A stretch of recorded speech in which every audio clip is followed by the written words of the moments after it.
ಸಾಲವಾಗಿ ನೀಡಿದ್ದ ಹಣವನ್ನು ವಾಪಸ್ ಕೇಳಲು ಹೋಗಿದ್ದ 75 ವರ್ಷದ ವೃದ್ಧೆಯನ್ನ ಕೊಲೆ ಮಾಡಿರುವ ದಾರುಣ ಘಟನೆ ಕೋಲಾರ ಜಿಲ್ಲೆಯ ಶ್ರೀನಿವಾಸಪುರ ತಾಲೂಕಿನ ರಾಯಲಪಾಡು ಪೊಲೀಸ್ ಠಾಣಾ ವ್ಯಾಪ್ತಿಯ ಲಕ್ಷ್ಮೀಪುರ ಗ್ರಾಮದಲ್ಲಿ ಬೆಳಕಿಗೆ ಬಂದಿದೆ.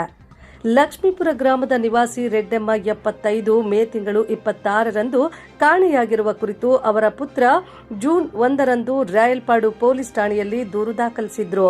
ಪ್ರಕರಣ ದಾಖಲಿಸಿಕೊಂಡ ಪೊಲೀಸರು ತನಿಖೆ ಆರಂಭಿಸಿದ ವೇಳೆ ವೃದ್ಧೆಯಿಂದ ಸಾಲ ಪಡೆದಿದ್ದ ವ್ಯಕ್ತಿಗಳೇ ಕೊಲೆ ನಡೆಸಿರುವ ಶಂಕೆ ವ್ಯಕ್ತವಾಗಿತ್ತು. ತನಿಖೆಯ ವೇಳೆ ಚಿಕ್ಕಬಳ್ಳಾಪುರ ಜಿಲ್ಲೆಯ ಚಿಂತಾಮಣಿ ತಾಲೂಕಿನ ರಾಮಪುರ ಗ್ರಾಮದ ತಿಮ್ಮಪ್ಪ ಅವರ ತಮ್ಮ ಮುನಿರಾಜು ಹಾಗೂ ತಿಮ್ಮಪ್ಪನ ಪತ್ನಿ ಅಂಜಲಿ ಎಂಬ ಮೂವರ ಮೇಲೆ ಅನುಮಾನ ಮೂಡಿತ್ತು. ಆರೋಪಿಗಳನ್ನು ವಶಕ್ಕೆ ಪಡೆದು ವಿಚಾರಣೆ ನಡೆಸಿದಾಗ ವೃದ್ಧೆ ಸಾಲದ ಹಣವನ್ನು ವಾಪಸ್ ಕೇಳಲು ಬಂದ ಸಂದರ್ಭದಲ್ಲಿ ಲಕ್ಷ್ಮೀಪುರ ಗ್ರಾಮದ ಬಾಡಿಗೆ ಮನೆಯಲ್ಲಿ ಕೊಲೆ ಮಾಡಿರುವುದಾಗಿ ಮಾಹಿತಿ ಲಭಿಸಿದೆ ಎನ್ನಲಾಗಿದೆ.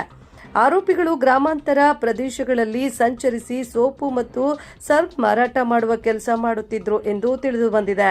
ಕೊಲೆ ಬಳಿಕ ಮೃತದೇಹವನ್ನು ಚಿಕ್ಕಬಳ್ಳಾಪುರ ಜಿಲ್ಲೆಯ ಚಿಂತಾಮಣಿ ತಾಲೂಕಿನ ಕೆಂಚರ್ಲಪಲ್ಲಿ ಗ್ರಾಮದ ಸಮೀಪದ ಅರಣ್ಯ ಪ್ರದೇಶಕ್ಕೆ ಕೊಂಡೊಯ್ದು ಎಸೆದಿರುವುದಾಗಿ ಆರೋಪಿಗಳು ಪೊಲೀಸರಿಗೆ ಮಾಹಿತಿ ನೀಡಿದ್ದಾರೆ.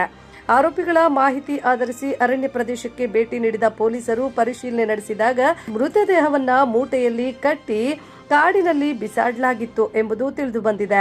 ಕಾಡು ಪ್ರಾಣಿ ಪಕ್ಷಿಗಳು ಮೃತದೇಹವನ್ನು ತಿಂದು ಹಾಕಿರುವ ಶಂಕೆ ಇದ್ದು ಸ್ಥಳದಲ್ಲಿ ಕೇವಲ ಮೂಳೆಗಳು ಹಾಗೂ ವೃದ್ಧೆಯ ಸೀರೆ ಮಾತ್ರ ಪತ್ತೆಯಾಗಿದೆ. ಪ್ರಕರಣಕ್ಕೆ ಸಂಬಂಧಿಸಿದಂತೆ 3 ಆರೋಪಿಗಳ ಪೈಕಿ 2ರನ್ನ ಬಂಧಿಸಿರುವ ಪೊಲೀಸರು ಮತ್ತೋರ್ವ ಆರೋಪಿಗಾಗಿ ಬಲೆ ಬೀಸಿದ್ದು ಹೆಚ್ಚಿನ ತನಿಖೆಯನ್ನ ಮುಂದುವರಿಸಿದ್ದಾರೆ.